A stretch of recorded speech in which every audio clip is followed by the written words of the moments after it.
السلام علیکم ورحمۃ اللہ وبرکاتہ۔ آج کی اس ویڈیو میں بات کریں گے رزق، مال اور دولت میں برکت کا قرآنی وظیفہ اور تنگ دستی سے نجات کا قرآنی وظیفہ۔ یہ وظیفہ رمضان المبارک کی پہلی رات کو مغرب کی نماز کے بعد کرنا ہے۔ یہ بہت ہی مختصر اور آسان وظیفہ ہے۔ اللہ تبارک و تعالیٰ پر کامل یقین رکھتے ہوئے اس وظیفے کو ضرور بالضرور کریں تو انشاءاللہ اللہ عز و جل کے فضل و کرم اور اس وظیفے کی برکت سے رزق میں بھی برکت ہوگی، مال و دولت میں بھی برکت ہوگی، اور اللہ عز و جل کے فضل و کرم اور اس وظیفے کی برکت سے تنگ دستی سے بھی نجات ملے گی۔ یہ وظیفہ بہت ہی آسان اور مجرب ہے۔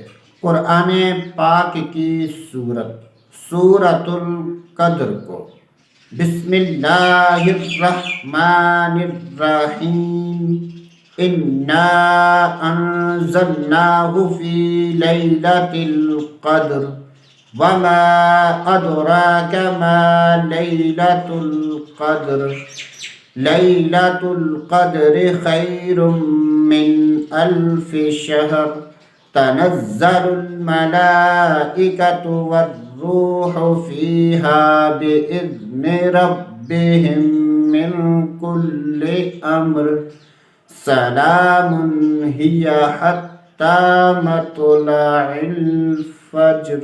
اس سورت کو مغرب کی نماز کے بعد 21 مرتبہ پڑھنا ہے۔ کوشش کریں کہ تلفظ کی ادائیگی درست ہو۔ اکثر دوست احباب یہ شکایت کرتے ہیں کہ ہم جب بھی کوئی وظیفہ کرتے ہیں اس کا اثر ظاہر نہیں ہوتا، تو اکثر اس کی وجہ ہمارے تلفظ کی ادائیگی درست نہ ہونا ہوتی ہے۔ تو کوشش کیا کریں کہ جب بھی کوئی وظیفہ کریں یا کسی بھی قرآنی سورت کا یا آیت مبارکہ کا وظیفہ کریں تو وظیفہ کرنے سے پہلے کسی ایسے فرد کو سنا لیں کہ جس کے تلفظ کی ادائیگی درست ہو، تو انشاءاللہ اللہ عز و جل کے فضل و کرم سے جب بھی کوئی بھی وظیفہ کسی حاجت یا بیماری کے لیے کریں گے تو انشاءاللہ عز و جل اس وظیفے کی برکت سے ہر حاجت و مراد پوری ہوگی، اور جس بھی مرض کے لیے وظیفہ کریں گے اللہ تبارک و تعالی اس مرض سے نجات عطا فرمائے گا۔ تو دوستو آج کے لیے اتنا ہی، اگلی ویڈیو تک اجازت، اللہ حافظ۔